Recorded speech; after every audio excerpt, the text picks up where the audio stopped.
আমার লেখা একটি গল্প। কোনো এক মেয়ে। প্রথম পর্ব।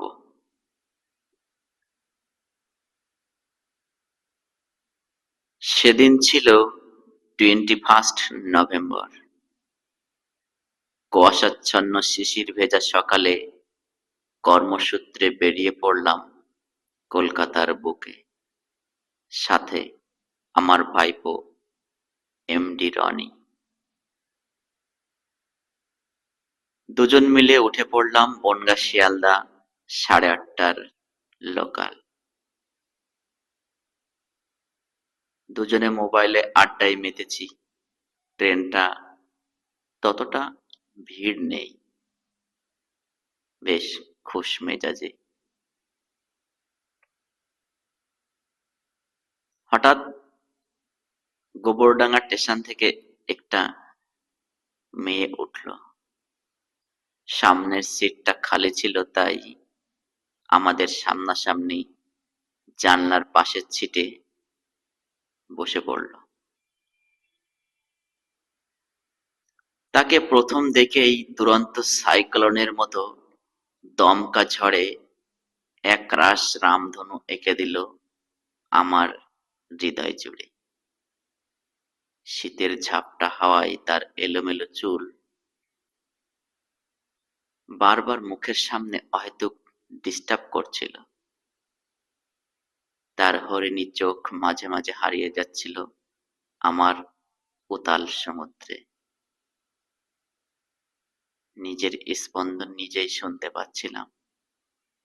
শরীরটা জাস্ট ঠান্ডা হয়ে আসছিল।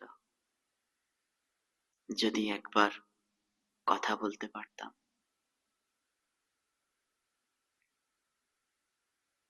চোখের হালকা কাজল, বাঁ পাশের চোয়ালের ছোট্ট তিল, স্বপ্নে দেখা রাজকন্যার সাথে একদম যেন হুবহু মিল। গোলাপি রঙের চুড়িদার আর মেরুন ওড়নাটা এক অনন্য সৌন্দর্য তৈরি করছিল। আমার চোখে যতটা অবজারভেশন করে দেখলাম, সে হয়তো কোনো কলেজ ছাত্রী। হতেও পারে আজ হয়তো তার কোনো এক্সাম আছে, তাই একটু চিন্তিতও বটে। হাজারো কোলাহলের মধ্যে আমি একটি আওয়াজ শুনতে চাইছিলাম,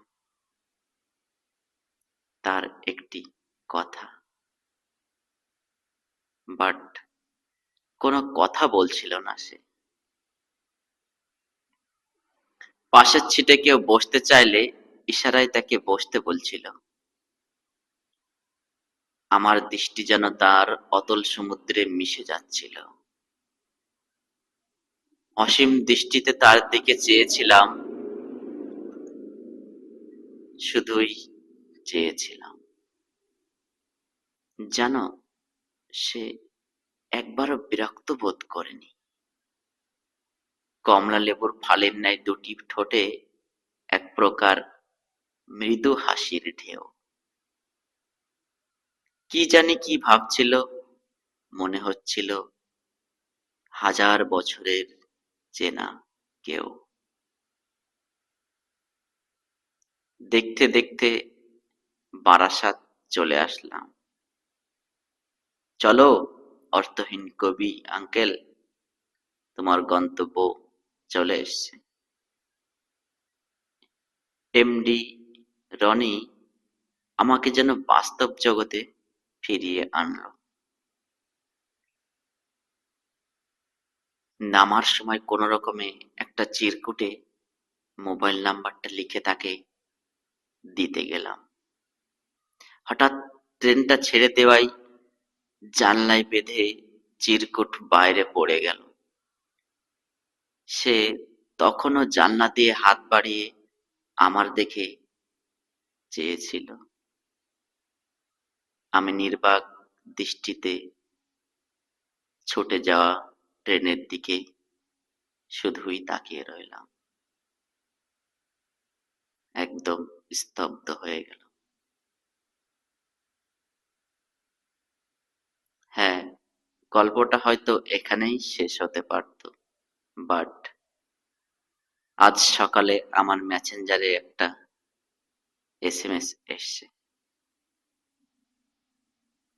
পায়েল নামে কোনো এক ফেসবুক আইডি থেকে আজ একটা মেসেজ এসছে। সে লিখেছে, হাই। আমি রিপ্লাই দিলাম, হ্যালো, কে? রিপ্লাই এলো, 21 নভেম্বর, বনগাঁ শিয়ালদা লোকাল। আমি অবাক হলাম, আবার লিখলাম, কে?